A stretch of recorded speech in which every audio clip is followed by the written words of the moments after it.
Friends, ఇప్పుడే అందిన వార్త. ఎమ్మెల్సీ కవితకు ఏడాది జైలు, తీవ్ర దుఃఖంలో కేసీఆర్. ఈ విషయాలన్నీ తెలుసుకునే ముందు వీడియోని పూర్తిగా చూడండి, అప్పుడే మీకు పూర్తిగా అర్థమవుతుంది.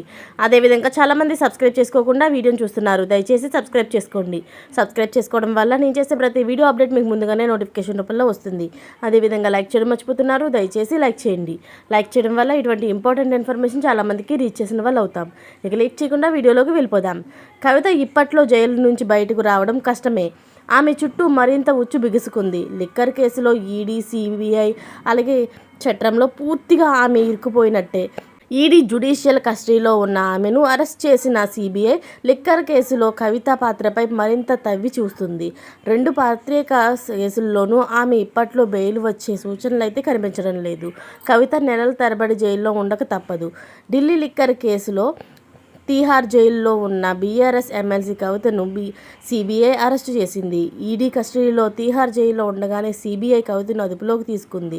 దీంతో అరెస్ట్ అయ్యి కస్టడీలో ఉన్న కవిత మరోసారి సాంకేతిక అరెస్టు అయినట్లయింది. సిబిఐ అరెస్ట్ని మరో ప్రత్యేక కేసుగానే పరిగణిస్తున్నారు. ఢిల్లీ లిక్కర్ కేసులో ఈ నెల 6న తీహార్ జైల్లోనే కవితను సిబిఐ అధికారులు ప్రశ్నించారు. ఢిల్లీ సీఎం అరవింద్ కేజ్రీవాల్తో కలిసి కవిత కుట్ర చేశారని సిబిఐ ఆరోపిస్తుంది. బుచ్చిబాబు ఫోన్ నుంచి రికవరీ చేసిన వాట్సాప్ చాట్పై దృష్టి పెట్టింది. 100 కోట్ల ముడుపుల చెల్లింపుల తర్వాత కొనుగోలు చేసిన భూముల డాక్యుమెంట్లైన దర్యాప్తుని చేస్తుంది. ఇలాంటి లేటెస్ట్ అప్డేట్స్ మీరు ముందుగానే పొందాలి అనుకుంటే ఛానల్ని సబ్స్క్రైబ్ చేసుకోండి. అలాగే పక్కనే ఉన్న గంట సింబల్ని క్లిక్ చేయడం మర్చిపోకండి. Thanks for watching friends.